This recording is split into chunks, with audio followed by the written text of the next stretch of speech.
Hello everybody and welcome to episode 11 of Ultimate Alchemy. I want to thank you all for all the lovely support and thank you the people who've been coming out to the streams. I just got a strike with YouTube. It's my first strike for posting YouTube videos that notify people that I'm streaming on Twitch. That is against their policies, so I will not be doing that. So if you are here, a viewer on YouTube, you want to see me live stream, you saw me live stream on YouTube, please go make a Twitch account and go on Twitch and watch me stream there. I do it in the same schedule, it's in the description and all the links are there.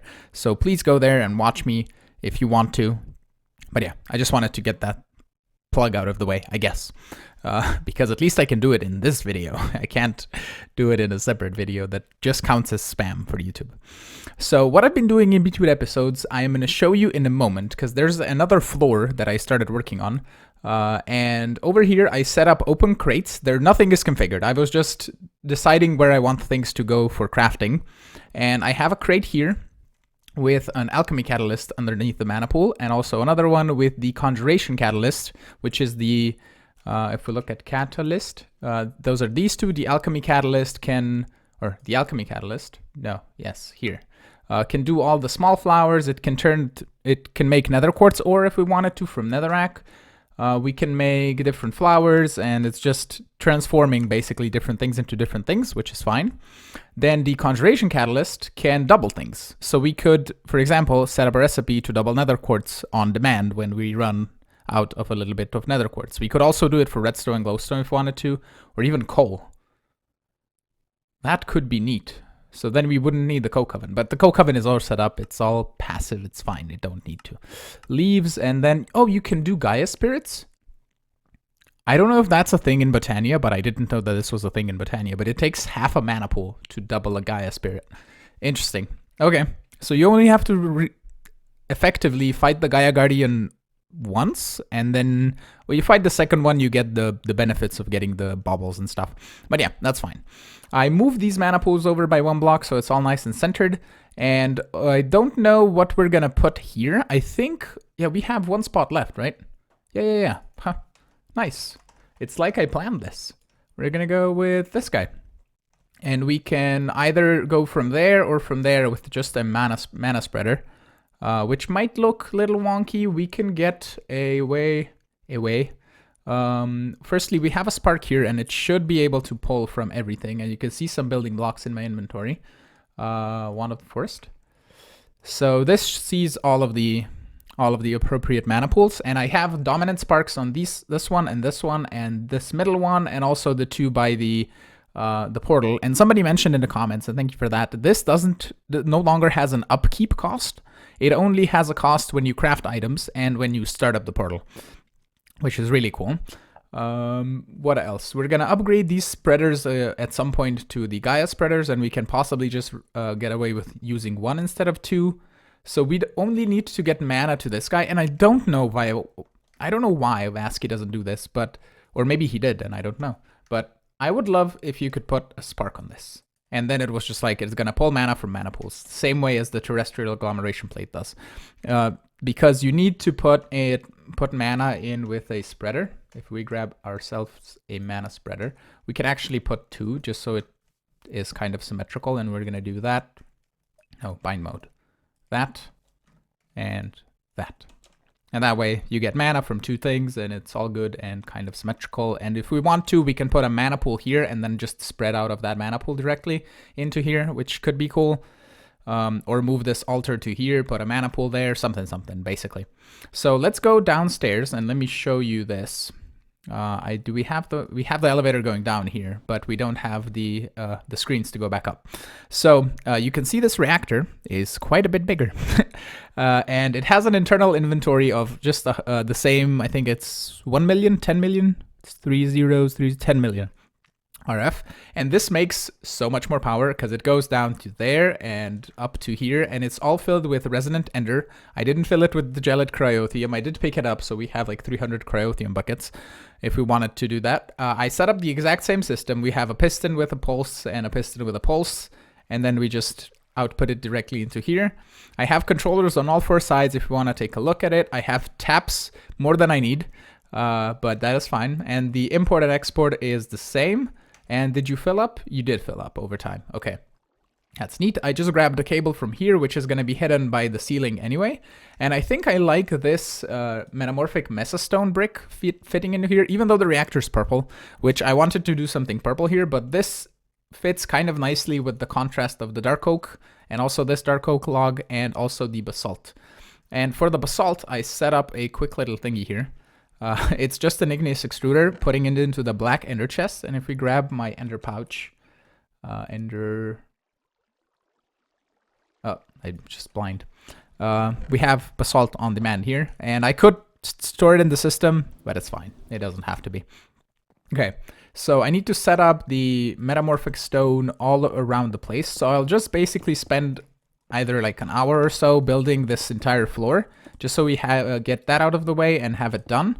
And I don't know if I want to put any machines down here or not. I'm just going to keep the spots open. If not, we can just fill them up with like either this wood or some other dark oak wood, and also fill in these gaps in the floor. And I love how it fits kind of perfectly. I would need this one block over to be basalt, but that's fine. Then that would mean we would need to make the reactor one block smaller, and it would require a whole bunch more work, but I think it's fine the way it is. And I might just do a basalt line here, just so it's kind of like a finished line. Like that. That could be neat. So yeah, let me get some building done, and when I come back, I should have this floor finished, and then we can continue on with Botania. Okay, about an hour of building later, I have everything complete on this floor, except for moving we can move these plugs underneath, because we have space below the ground, because there's reactor stuff. So we can run the cable for refined storage over from here. For example, we can just run it down and underneath, and then hook it up to the import and export, and then we don't have to have these ugly cables, nor do we have to have the pistons over here and everything to see it working. We can just have reactor controllers, and that should be good. So I'm gonna go move that next. We have, if we look at reactor, we have the redstone ports, the access ports, the flux power tap. We have all of those, so we can just go down here, and let's say we grab another. Do I have another controller? I do. So we can just have that here. Let's put that there. And then we're going to put in the access port, the outlet. We're going to do that. And then we need the redstone flux power tap. We can put that up here, because we're only going to need one flux plug, right? Flux plug. I have some more here, like that. And we can do the redstone ports.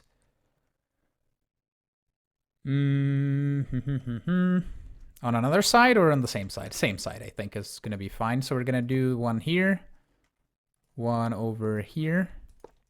And I could just increase the floor by one, just to have this look nicer, and the reactor will then be bigger. I might just do that, actually. Yeah, let me increase it by one so we can have everything nice and neat. All right, the reactor is cleaned up. There's nothing on the sides here on anything, so we can nicely see it, and it's very beautiful, I should say so myself. And then we have the ugly stuff down here. I also am using a network receiver to put an importer and an exporter here, because I don't want to just run a singular cable down for this, and this just causes to use a little bit more power. We can actually go check how much when we wait for our elevator. And we go to the first floor. See, I'm actually using the elevator. Somebody in the stream yesterday was like, you don't use your elevators, you just go over here and then fly up. And it was like, okay, yeah. I do that most of the times because you have to wait for the elevator to come down or up or whatever. Okay, I wanted to check how much that thing uses. You can go into the controller here and we can see network transmitter is 20. And network receiver is 0. Okay, so this uses, because it's 1 RF per block, apparently. So it uses 20 block. Or 20 RF. Magical. Okay. I don't think we need this basalt anymore, so we can just do that. And also we can grab all of this and just clean up. Oh, I need my, I think it's a portable. Yep. My portable chesticle. So like that. And let's get some inventory cleanliness. We don't need the ender pouch anymore. We can take this down. Okay. We can also take this down. And what about... Oh, this filled up. Nice. Okay. It's portable levels, basically. I did that in the stream yesterday, and I can show it to you in a moment as soon as I break all of these random things that we have scattered about. Okay, so the Tome of Knowledge, it's not the same thing as Project E, but you can sneak right-click to get levels, and then just right-click to store levels. So this is now full of 30,000 experiences, which is really cool. So I'll just toss it in here, and when I need XP, I can grab it from there, which is lovely.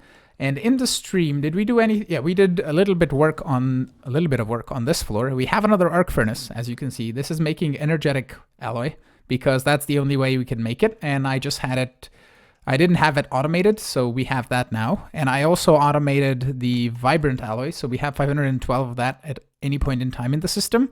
And I could do a vibrant capacitor bank for storage, and that might be a thing that we possibly do at some point. We can put it, I don't know, maybe here we can put a couple of these, like standing up like a 3x3 and going up and then going underneath, kind of like down to that lamp, for example. And I don't know how much storage we would need because we don't really have space here, because this is the place I want to put my Empowerer, which we're going to automate today. And downstairs I have the drawers, and then downstairs I have the reactor in the middle. So we would need to put it either in the Thaumcraft board, but that's going to have the center point be the runic altar. And we could put a storage in one of these walls. I just kind of covered them up for now because we don't really need that much more space for machines, and we can put random things if we need it. So if you have a suggestion on where I should put my capacitor bank, we could cover up the reactor or most of the reactor, and I need some basalt, some of these trodden bricks, so we can fill up these two gaps, and that should be all the gaps that I had, I think. Might have been one middle one still. No, that's all. Okay. Is it? Yes. Okay. So I could say we can't make capacitor banks just yet. I have one, for example, and we could put them like over here on the on that, or I could do like something with having them here and then link them together on the bottom. That could actually be kind of interesting. I don't know, but we need to automate the grains of infinity, which we can do with blazing pyrotheum and whatchamacallit, the bedrock that you can craft. So yeah, over here, the Empowerer, I'm gonna show you how to automate that. And I also moved in my metal presses into the floor and had the system a much nicer setup for that.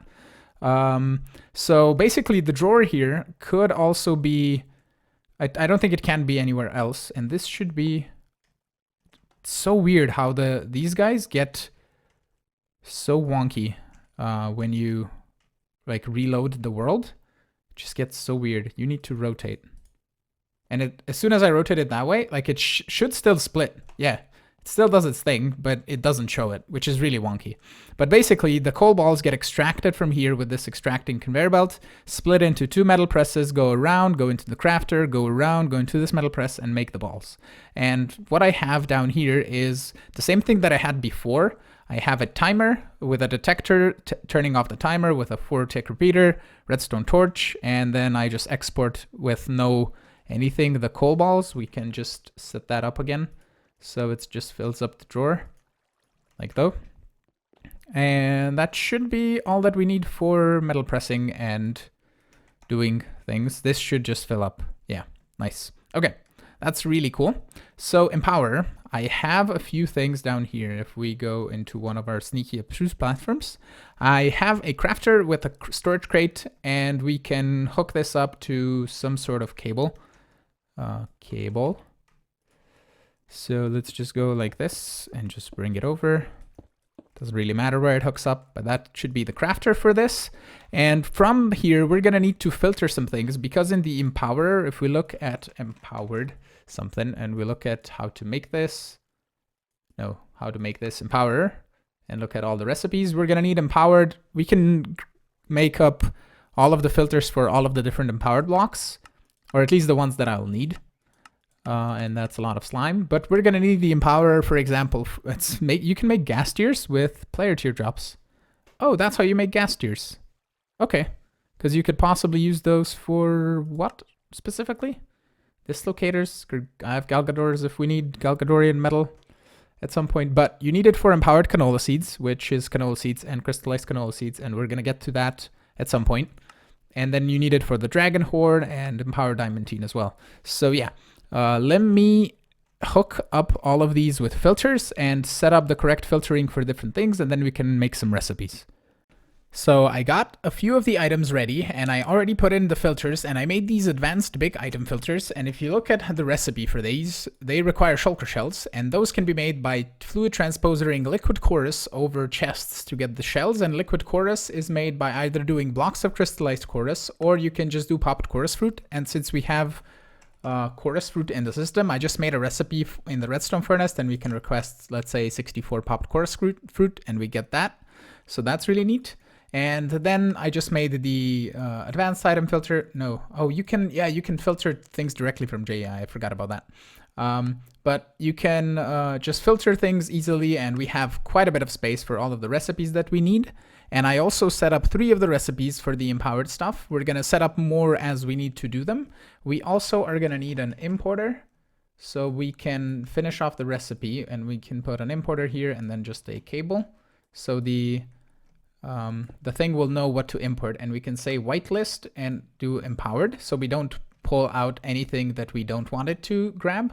So now if we toss all of these 4 inside, you're gonna see they get transported to the right stuff, and then they get empowerized. They are needing RF as well, so let's get that out of the way. Let's grab some conduits. We should have plenty of these. If not, we can make more. So if we just do like this in all 4 sides. Yeah, we should have just enough, actually. Oh, 1 extra. And then we grab a flux point, and we can just slap it right here in the middle. It's gonna power them all up. Lovely. So that made an empowered emeradic crystal block, and we can then just add this to the filter, and this is gonna get imported.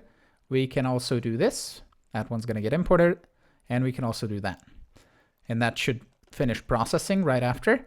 And the only problem we would run into here is if we request 2 of them at the same time, and then it starts extracting weird stuff but I think the craft will limit that anyway, because it's not gonna push the other one if we request it. At least I don't think it will. But at least it does work, so we should get that one done. Yeah, that one's imported, and I'm just gonna wait for the diamond one to finish so we can add it to the filter. There it goes. Like so. Awesome. Okay. So that is the empowerer, pretty much automated, and we can add recipes as we need to the machine, and that should be lovely. So that is nice. And I can also cover up this top with pretty much the same way we did the bottom. So let's grab some coal blocks. Should have enough. And what am I using? Spruce plank smooth. So spruce smooth. Okay, so let's do a circle around like so. We can put a redstone lamp in the middle, so we can, or one of those brown lanterns. I might just replace, since I used redstone lamps down on the bottom floor as well, so I might just replace this with redstone lamps. And I did redstone lamps in the ceiling. Yeah, we're gonna do lamps. So let's grab some lamps as well, and I will replace those in between cuts here. So let's make another stack. Okay, back to this and add the smoothness. Like so, and over here, and then we can just sneakily go up top, grab this, grab some levers, and they're making because I used up 4 stacks of redstone. Okay, and then we can just power it up. Nice. And I keep walking to like these corner sides instead of going down and up through those, but I don't think I have it on the top. No, I don't. Okay. So that is nice. And now let me look at what we need to make the empowered canola oil, and we're gonna try and automate this. And we can possibly do it on this floor because we have still plenty of room in these center spots. First of all, I want to mention that I moved my smeltery over to here, so it's kind of a bit more accessible, and it is very small. It is only like 8 slots. And it is fine. We only need the smeltery for when we were upgrading our tools, or if we only need something little to be made, or a bucket of something or whatever. So I think it's fine if it's that size. I could also set up an ender porcupine underneath, speeding this up, but if I'm here I can just speed it up manually and it should be fine. So I set that up, And over here we have our refined canola setup. It is super simple. We only need a canola press and a fermenting... I lost my voice. And a fermenting barrel. Excusez-moi. So down here we have a few things, if I can get inside. There we go. I have a phantom energy face connected to this canola press because we only have access to one side from the bottom, so we're using that to export canola. And the phantom energy phase then needs to be connected with a cable because the flux points don't directly connect to it. And over here we have just a hardened fluid duct on the bottom with no servos or anything, extracting the refined canola oil into the tank. So we have that as storage. I could be using fluid storage blocks and using everything with refined storage and like setting up an importer here and doing it that way. But I've been doing tanks everywhere, so I think I'm gonna stick with tanks, even though I could change it, but it's fine. And then I just have a translocator here. I had a fluid duct or even a signalum plated fluid duct so I could have power accessed to here. And it kind of didn't work the way I wanted it to because I can't really filter the liquid as much. I mean, I could probably just, if we do a blacklist, it's just, I don't know how to make it work really, because when this is really fast, it then outputted the refined canola oil into the duct, and it didn't have any sort of way to put in the regular canola oil, and I can't filter the liquids on these, on the ducts at least, because I have a red stringed comparator. So that was a thing that I needed to make. So red string. These guys, the red string is Ender Air, Pumpkin, Redstone Block, Pixie Dust, and String. And the Ender Air bottles you get with Void Vapors. And Void Vapors, it's Void Seeds, which we have automated with the Void Seed that we got from Tomcraft, that I think we got from the Time Machine with the miniature Void Seed. So that was really easy. I just used the magma crucible and a fluid transposer to get some Ender Air bottles. I have I just made a stack basically.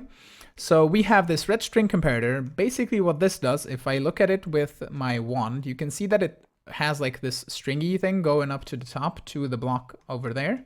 So it is basically detecting that refined or that fermenting barrel, and it's transferring the redstone signal to this block. So I can put a comparator here, and this guy will output a redstone signal of various strengths, basically, depending on how much refined canola he has in his input buffer. So, or in his output buffer, I should say, not input.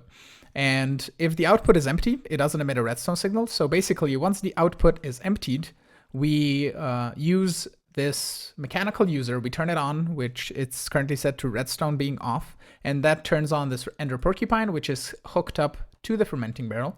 So that then powers and makes things really fast. So it makes the refined canola super fast. So that is really cool. And the next thing that we're gonna need to automate is the canola seeds being dropped onto this guy and picked up and made into, if we look at canola, we need to make crystallized canola seed, and then we need to make empowered canola seeds, which are gonna go into the empowerer with the crystallized canola. So that is gonna be good. And we can, I believe, do a pressure plate here, right? And you would need to turn the, normally it was like this. You know what, we can do that probably. We can put on an automatic precision dropper. Can I rotate you with my wrench? Can I rotate you with this? I can, haha. So let's face it downwards. If we can, downwards. And I'm not gonna use an open crate because the open crate is gonna be wonky and weird. And we can basically say that precision dropper is this. So if we put, for example, if we take some canola and we toss them in here and not have my magnet activate, it's gonna do that. And then we can grab a ranged collector because that's the only collection item that we can have that has a whitelist. So if we put this, let's say down here, and we say whitelist, need one of you, whitelist crystallized canola, and then, are you reaching? It's not reaching. Okay, I don't know what the range is on this. We'll put it closer. There it goes. Okay. So that will just do its thing. Drop it down, power it up. We have the RF going in from here. So it's like 300 per or something. So that's really cool. And we can just say this phantom face, we put either a chest and something, and we import directly into here when we need crystallized canola. And we can actually set up a system where we don't have to worry about this. We can just say make 128 and then stop. So yeah, let me configure most of this stuff and also set up probably recipes for other things that we need. Atomic reconstructified, like the diamantine crystals and the Restonia crystals and stuff like that. So I'll set that up and I will show it to you once it's done. I just remembered that I said we're going to automate Botania today, but we're not. We're already at like 25 minutes on the video, and we're just going to finish this and the empowered canola oil, and then it should be good. So this I have set up, and let me go downstairs through this abstruse platform. But I have a detector for 64 crystallized canola seeds and emit a signal when we're under the amount. This is only work with redstone signal to export canola seeds directly into the phantom face. So if we go for canola seed, we can see that we have, let's say, that many. We take some out. It immediately starts crafting. Wonderful. It exports more than we need, but it should be fine. And then I also have a crafter that is renamed to Atomic Reconstructor, so it shows up as Atomic Reconstructor in the thing, which is really cool. So just remember, rename your crafters, and then everything will show up correctly in the crafter manager down here. So if you look into here, you can see I had this resonator was before like something tile crate something, and also the Atomic Reconstructor was just showing phantom face, and also the empower was just a small storage crate. So that works. This guy has filtered for everything. It then just imports stuff, and also we have recipes for soul sand and for prismarine shards, which is lovely. So now I need to go and set up a fluid placer breaker thingy-mabob doohickey for making the refined canola oil, or for tossing the crystallized canola seeds to make crystallized oil, and then tossing empowered seeds to make empowered oil. So let me set that up, and I will show it to you once I have it complete. So I don't have a scanner from extra utilities because I don't know how to make a spider eye besides Thaumcraft, and apparently there's a way to make a spider eye without Thaumcraft. I just don't know how you do it. If you do anything of like spawning mobs or anything, or what do you do? I have no idea. And System Collapse is apparently going to reveal it in today's video, hopefully. Or does he upload every other day? I'm not sure, but in his next video. So we'll see when I figure that out. I can set this up, but until then, we are going to leave it as is. I also changed the fermenting barrel to the fractionating still because it keeps up with the production of canola oil of this canola press. So we could increase the production by installing like another, let's say, 2 canola presses on the side, which should be fairly easy. Or we could do the whole industrial squeezer thing that we had before for squeezing the HOP graphite, or for making the HOP graphite ingots, so we could make them into the rods. And we don't need to make the rods anymore because these will last us probably the entire series. And if we need to make more rods, we have 29 of them, 100%, which you can combine to in an anvil of the 250% kinds, and you can get the 100%. And then you just enchant them with Unbreaking, which is made with the Arcane Ensorcellator, which I think I also automated somewhere in the... is it in the Botania thing? Somewhere I did. I have to show you this as well. Hold on. Oh yeah, here. I automated it here. So we can grab, if we look at book, and we request one Unbreaking book, we make an Unbreaking book. That's really neat. Okay, so over here, how I sorted the cake problem. I showed this on stream, but I forgot to show it to you guys. The fermenters here are making milk, and I have 5 of them producing milk. They're extracted from here, and then this guy just has a flat transfer node. So this guy's the slowest one. And then up top, we have an import with sugar and fertilizer, and then ducts over here and ducts over there, and then a flat transfer node in the middle. I could also just phantom face or phantom liquiface even this guy, and then just extract into that easily. Probably should be good, and I can do that if we need to, but I think it's okay. So then here we have the squeezers with biomass, and same pretty much thing with a tank here, just so we can see the liquid. And the eggs I sorted basically in the same way as I did friggin' the Lorium, but it keeps messing up. I have it set on like 200, and I don't know if I should just increase the size of the smeltery, but it does its thing, and then sometimes it just messes up. I don't know how, I don't know why, because the smeltery is empty, and then it should trigger both of them at the exact same time. like so. And sometimes it just messes up. I don't know, but it's making eggs, so it is good. We have a bunch of eggs. I think I have it set on 2,000 something eggs, so we should be good on that. And then the crafter for this, it's exactly the same. We have 1 slot empty, but we have 3 of those. And then I just have an item conduit in the back to sort out the whole not keeping enough items in this guy. We just use item conduits because it's simple. And that is pretty much it. We export into the top. We export the milk from the side because we have external storages and everything, and then cakes do the rest of the job. So we have full mana pools as well, as you saw before. So next episode, I'm gonna upgrade or automate these open crates and the production of quartz and duplicating grass and stuff like that, like different recipes that we need for different things. And also like mana pearls, mana diamonds, mana steel as well. And also the portal to make it dragonstone, pixie dust, and elementium, and also like dreamwood and other stuff, mana glass, elf glass if we want it, mana string as well, stuff like that. We can just automate super easily in the next episode. And we'll see if next episode we have time to go fight the Gaia Guardian, because that could be really cool. And we can probably just do it on top here, on top of the base right here. That should be fine. We shouldn't have any problems with breaking blocks or anything. We should be good. So yeah, but the base is looking pretty cool from the outside. You can see there's stacked floors of the same shapes, and it's just interesting, I guess.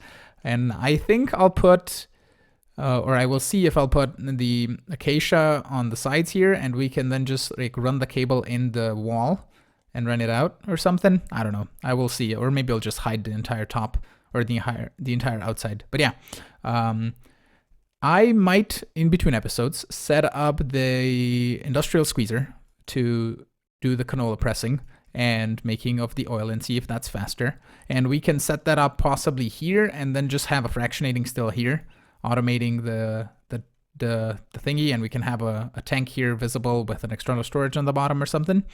And then this reconstructors can stay here, and then we're gonna do here when we can get to a scanner, which I'll hopefully find out by next episode. So we can automate that, and I might just do that in between episodes and show it to you how it's done, because it's basically 2 times the exact same thing. We have to place the liquid, drop the seed, break the liquid, and then place the liquid, drop the seed, break the liquid. So yeah, with that, I want to thank you all for watching. I am hoping you enjoyed today's episode. If you did, make sure to hit the like button. Also, consider subscribing if you want to see new videos, and I'll see you all in the next episode. Have a great one. Bye-bye.